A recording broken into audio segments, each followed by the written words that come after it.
So right now, I'm looking forward, and I see mostly, but not exclusively, faces of European descent. And what I'm going to ask you to do is to listen very carefully to someone who's not of European descent, who is in one of those countries that we were just talking about, where people often get exploited by the Europeans and the people of European descent. But she's also someone super cool, someone that I've worked with now for a couple of years, and every time I tried to think, what can I say to introduce her without spoiling her talk, I couldn't come up with anything. So instead, what I'm going to do is I'm going to ask you to listen to her call to action at the end, but also to remember that she flew here 2 long flights, basically 24 hours door to door to get here to do this talk today, and that after RSCCon, she is going home, she's doing the same, and then she's going straight to an exam for her final exam for her midwifery. So listen to her, realize the hard work she's had just to get here, and think about whether she sounds interesting and whether you want to be inviting her for a master's or a PhD studentship, because she is that cool, trust me. She's worked with me now for 2 years. Debs, I'll let you do the rest of the talking.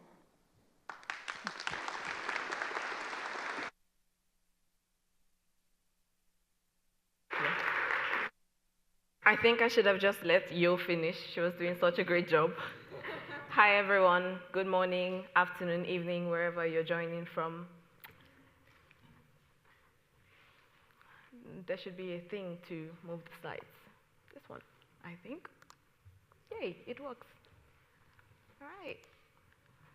This is a very exciting opportunity for me, a platform that I didn't think would be possible, like roughly 2 years ago. And you're already wondering, how did she get here? So maybe let's take a journey backwards. Being an undergraduate student in a Nigerian university means that you have no certainty of graduating when you should, because the academic staff union and the government always have scores to settle, and students like me end up as the metaphorical grasses that bear the brunt when elephants fight. During one of the strikes in 2022, my sister gave me a gift that completely transformed my life. She gave me her computer. Well, not gave me, but I had access to use it as long as she didn't have to book airline tickets on it at the moment. And armed with YouTube and Stack Overflow, I began my web development journey all by myself, fun. And for the first time, I found something that rivaled my love for healthcare, coding. As a bit to learn how collaboration works in the big, scary world, I got into open source contribution and found my way around these projects and a couple more that could not fit into the slides. And at some point, I worked up the courage to apply for the Outreachy internship, which hopefully some of you know already.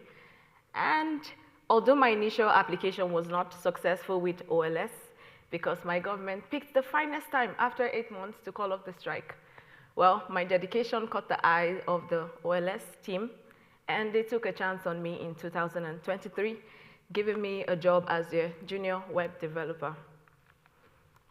But what you don't see matters way more than what you see. What you do see is Deborah Udoh, or Debs, which is the much easier way to pronounce my name. I am a registered nurse in Nigeria, and in about a couple of weeks, I'll also be a registered midwife and public health nurse. I have exams next week, questioning my life choices at this point. I wear other hats as well, such as volunteer at this year's RSCCon, which is fun so far. I'm also a carpentries instructor. My favorite one of those hats would be research software engineer for OLS. What you don't see is the many struggles and how each one has shaped me into the person that I am. For starters, being from a lower class family of 7 children meant that I had to be satisfied with warm meals, but only an average education. And there's the constant battles with societal expectations and questions like, how are you going to look after your family when you're doing a job in tech? To which I like to answer, that's none of your business. And there's the constant struggles with patriarchy where womanhood is equated to second-class citizenhood. And there's the very expensive internet access, but not so effective. You can testify. I drop out of meetings every 5 seconds. And then there's power cuts, frequent power cuts. I think this is the first time in my life that I've gone a whole day without a power cut, which is nice for a change. And this sort of leaves me working at odd hours and my colleagues wondering why Debs is creating a pull request at 3 in the morning. That's when I have power. And there's this self-doubt being caught between two worlds where not so RSC, not so nursey, and I have to power through all of these challenges every single day. But each one makes me more determined. My journey is far from over. I envision a future where I can work as an RSC while actively pursuing a career in nursing, beginning with a master's degree in mental health and finally a PhD in clinical psychology. And that right there is partly why I'm here, to figure out an intersection between the two, because one of my biggest fears is that I would have to drop one of the loves of my life. Please don't make me do it. And this is my plan, because one of my strongest goals right now is to see more people like me get into this tech space and not just enter, but thrive, shine. And part of my contribution to making that happen is the ongoing development of a Research 101 course. So it's a crash course that teaches the very basics, the skills you need, the knowledge you need, and we teach everything from the start up. It's a beginner course, but of course you can see how this serves the RSC community as well. Because take, for instance, a new RSC who's been hired that hasn't come from an academic background or a research-oriented background, which is quite a number of you I've been interacting with. Their first month of work could be to take one or more modules of this course, and this is an easier way, I think, to help acclimatize people with the environment in a non-threatening way, if I might add. I do think I'm Superwoman, but I would be crazy to think that I can do all of this on my own, and that's where you come in. If you could quickly scan the QR code. If you don't get it, it's okay, it's on the next slide and the one after that. Okay, so I hear you asking how you can help me. Well, if you have any experience in developing curriculum, you could help refine the existing structure or contribute to creating one or more modules of the course. If you also have experience with grant writing, I would be keen to speak with you. And if you have some extra bucks or know people who have cash or transfer, I take either, I would be very happy to speak to you about funding opportunities for this project.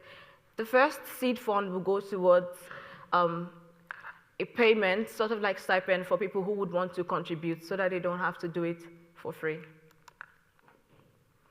I'm seriously looking to partner with people who either want to collaborate in delivering the course or can help me find people who need this course, which shouldn't be so hard to do. Hosting, because this would forever lie in obscurity if no one knows about it, if I do not have the right platform to host this on. Don't you think that it would be awesome to one day find this as part of the carpentry's curriculum, for instance? Yeah, I thought so too.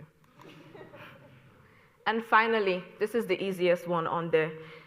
Help me tell someone about this course. Feel free to crest it on your forehead, tattoo it on your body, shoot someone an email, text, make this known to everyone. It takes less than 30 seconds to do, I promise. And finally, my story is proof that with passion, perseverance, and support, anyone, despite their backgrounds and their challenges, they can overcome seemingly insurmountable struggles. So if you're ever in a position to give someone the benefit of a doubt, like OLS did for me, love you. Please do. And you might be the reason that the next nurse shows up at an RSC conference. Thank you.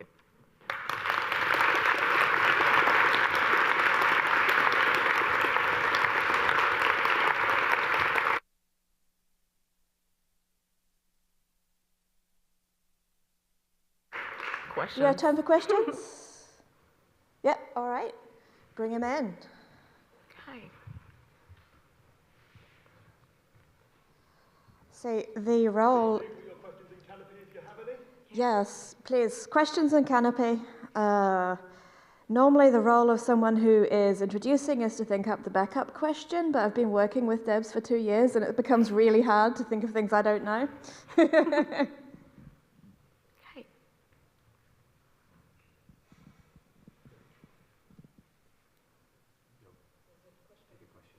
Oh, there's questions from the floor. Hold on. Debs, I enjoyed your talk, and I just wondered, in terms, so this is a recurring theme, training in RSC, and so I think what you're saying really resonates with I think, not just introductory training within RSC, but fundamentally a journey for people within RSC, and how do you build that as part of a broader curriculum as well? And I just wondered, I know you're nascent in the field, but I wondered whether something like that would be the right trajectory as well. So there's introductory things you can do, but ultimately you want to create a career path and a journey, and there's many aspects to RSC, as well as rote technical abilities, but equally, how do you make people write good, efficient code in a concerted way that delivers something of value and promise? And that is a skill set in its own right, and it's a very underrated one, I feel, and some companies, I feel, have really got it, and know how to do that really well, and exponential in their code delivery. Others struggle, and I just wonder whether there's scope in your thinking about a longer term trajectory in RSC training. That's a very lovely question. Part of what I was not able to cover in my 10-minute talk. Thank you for asking. So this came as a result of me identifying that there is a diversity gap in our space. And I thought that the reason we don't have more research software engineers that look like me was because we're not getting adequate training. So this is how I plan to fill in that gap. It is the first step. And from this program, if you have a chance to look at the curriculum, you would see that there's opportunity for more higher level things as well.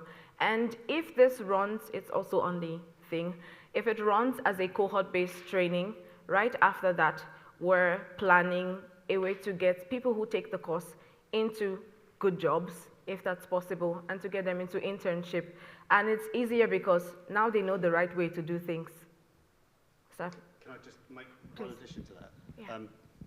So our experience was that when we built the data center in Uganda, we hired a team in Uganda, but we brought them to the Sanger Institute, and we said, spend 6 months just in the culture and environment of high-performance computing around people who really understand what needs to be done. And so for 6 months, and so Beatrice still works at the data center again. She's a systems engineer. She leads the whole framework there. She spent 6 months with us, and I think it was an intrinsic part of that training as well, because just being around people who are obsessed about doing these things just helps everyone go to another level. And I think so part of this training must include these kinds of environmental scenarios where you can really change the cultural idea of how you want to do stuff, and then take it to another level in any place you go to.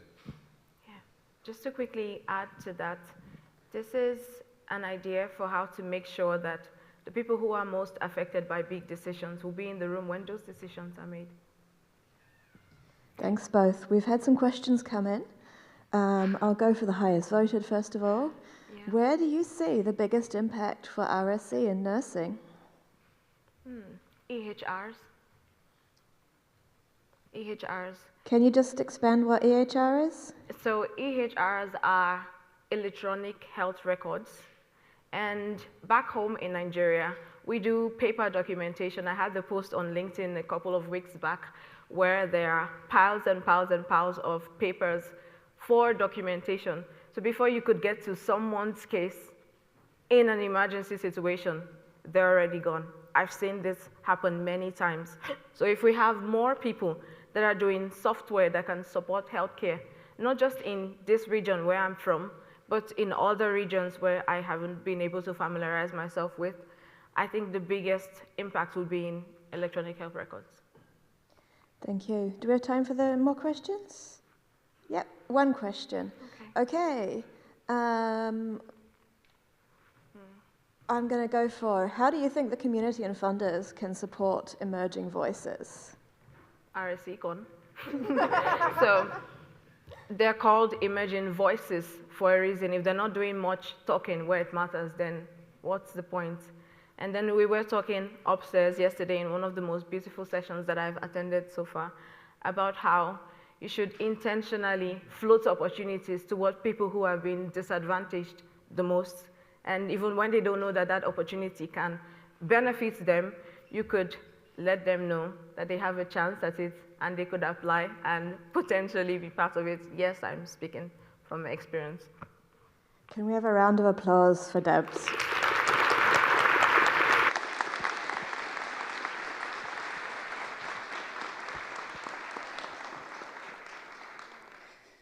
So we've got our next emergent voice coming here, and he was just whispering to me, how am I supposed to talk after that? But he can, and the idea is that we have different types of emergent voices, and I think Jack has a very interesting things and very important things to say as well. Yeah, that's coming after that, the sponsorship talks. So Jack has studied and I have to get it the right order, engineering, and then went on to do a PhD in engineering and a postdoc in geography, then moving to BAS, British Antarctic Survey, to work as a researcher before becoming a research software engineer at the Institute of Computing for Climate Science in Cambridge. And the reason that I've nominated him for this plenary is that he is investing basically his whole self in the things he's believing in, and one of those is that you can keep your researcher identity and career when you become an RSE. And I think this is something that a lot of us are really interested in, and I really encourage you to help him work on that, and I believe that he will do really good work towards this aim. And then the second thing, the second reason I nominated him is that I wanted to be able to say to you, I told you so, in a couple of years, because I really believe that he will be very visible in this, and no pressure, Jack. So, cool. Thank you, Marion, and thank you, Dave, and the organizers for providing this slot in the program as well. So I'll start by saying participants of RSECon 2024 get sunshine. The benefits of going outside have been proven by scientists, whereas all of the other viewpoints in this talk have a basis no more reliable than my own meandering experiences. When I was narrowing down topics for this talk, as Marion says, something sort of I feel quite strongly about and wanted to discuss is the R within RSE, or the research.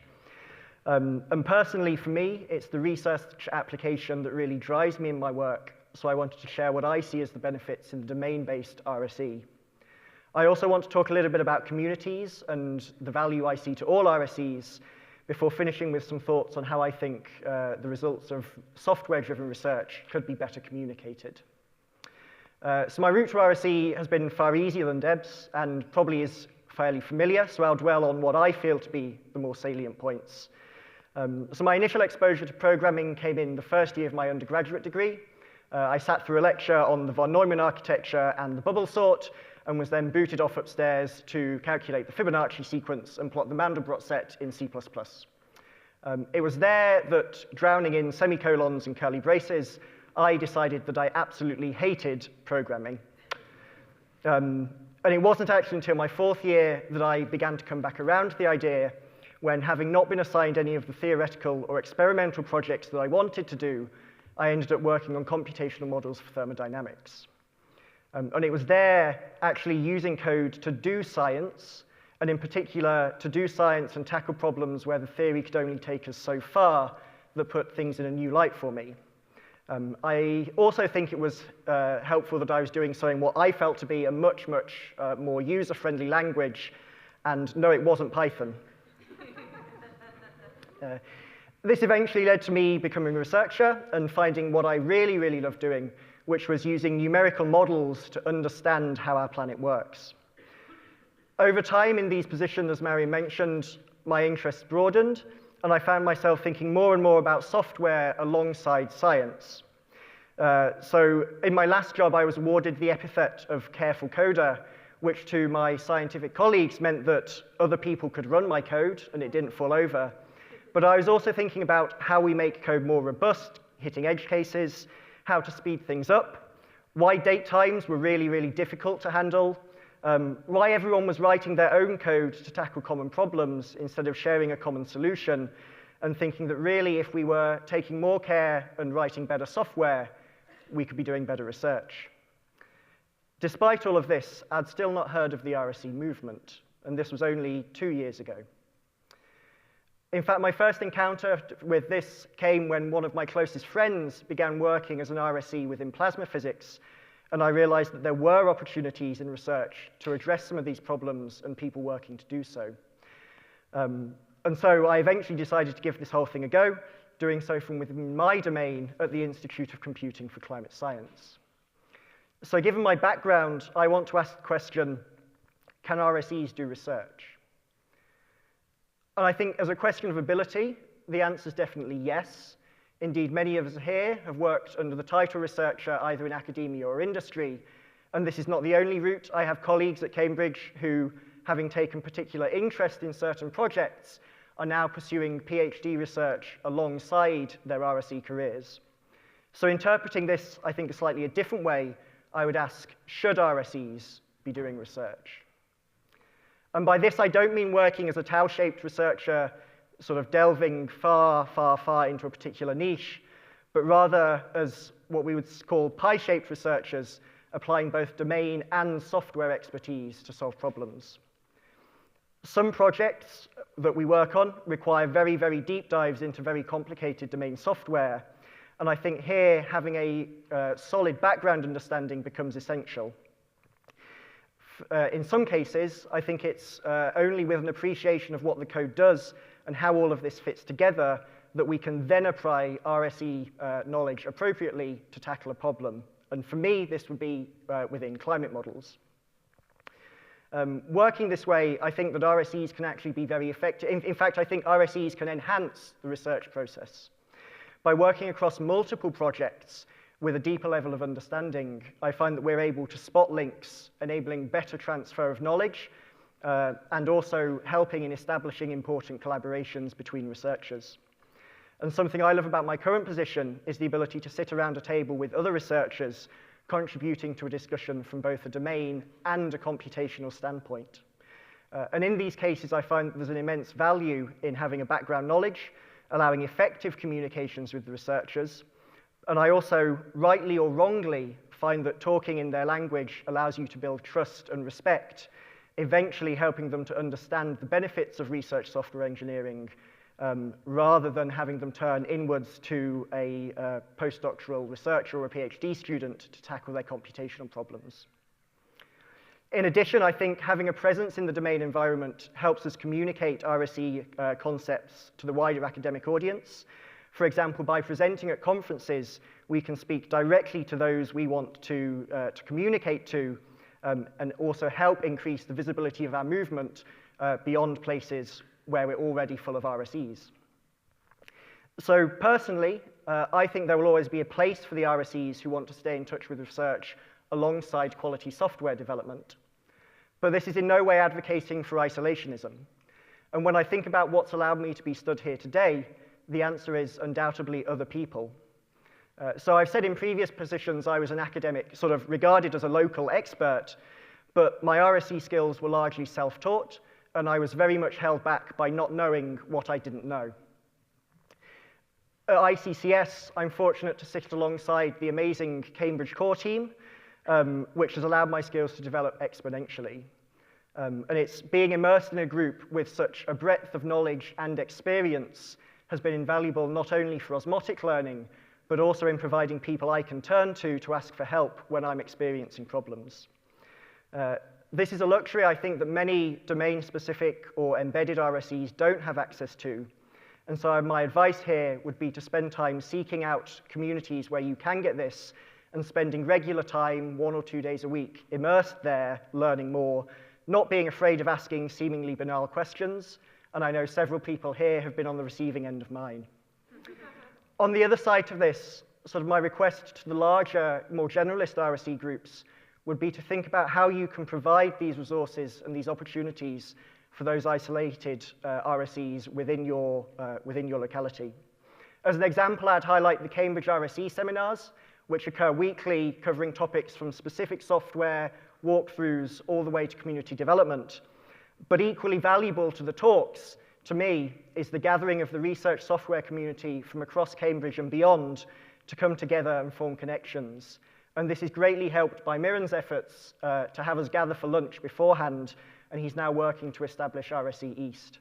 If you haven't attended these in the past, I'll be advertising them again on the UK RSE Slack soon. So I'm going to finish by returning to the topic of research and sharing some ideas about how the publication system, I think, could be better interfaced with research software. So research papers originated in the 17th century, and they were, I guess, improving open access beyond written communications between academics, but they were very much limited to the technology of the time, which was paper. Today, we have academic research communicated via PDF, which is still digital paper. Some journals have begun to acknowledge that you can have software driving research, and the typical approach is to take a snapshot of a code base, whack it on Udoh, provide a DOI, and shove a link somewhere in a paper. And I would argue that it's not code that should be snapshot for a paper, but rather that a paper is a snapshot of a code base. Results that appear in a paper are generated from a particular version of the code, and that code will then continue to improve as we continue to develop it. As this happens, I would say that published results can, and indeed should, change, the results we had in a previous paper are simply a snapshot of what the code could do at the time. So imagine if papers were linked with some form of continuous integration to a code base, allowing us to regenerate those results and see how our models had improved. And finally, imagine if papers were fully linked to a research software instead of just being a Udoh dump, by which I mean, imagine we could go directly from a paper to the relevant parts of the code. Often we don't want to reproduce a paper in its entirety, but we want to adapt techniques from a specific section and apply them to our own work. So the ability, I think, to go from a paper directly to the relevant functions or classes in a code would greatly enhance reproducibility and reduce time to results. These are ideas I've sort of had from discussing with Julius Bisecki at NYU, and I've barely had time to touch here, but I think it's something RSEs would be well placed to drive, and I'd love to chat about it a bit more. So to conclude, for some of us, I think it's the research applications alongside the love of quality software that drives us, and I think this is something that should be embraced from both sides. Domain RSEs need to engage with generalists to improve their skills, and I think generalists need to engage with domain RSEs to really drive these concepts into research.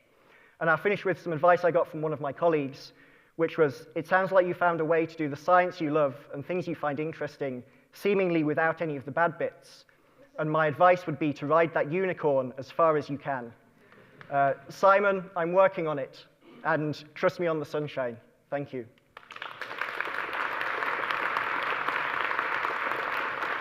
Thank you, Jack. Good. So do we have any questions? Maybe we only have time for one or two. There are none. Oh, so we've got Matt asking, at Oxford we have probably a lot of RSEs embedded in research groups who don't identify as RSEs. Do you have any suggestions on how to find them, tell them that they are RSEs, and include them in our community? Yeah, I think this is something we struggle with at Cambridge as well, and probably all universities. One thing I often try to do when I'm organizing RSE seminars is actually go out looking for people who perhaps don't see themselves as RSEs, but are doing interesting projects using computation, HPC software, or have attended other workshops we've run, and invite them to come and speak about what they're doing, helping them discover that maybe what they're doing is aligned to RSE, but also allowing, sort of, as I say, that RSE community to show them that there is a space for them and there are useful people they can reach out to and talk to. Thank you. I'll take one more question. Do you think the definition of research and researcher is too narrow?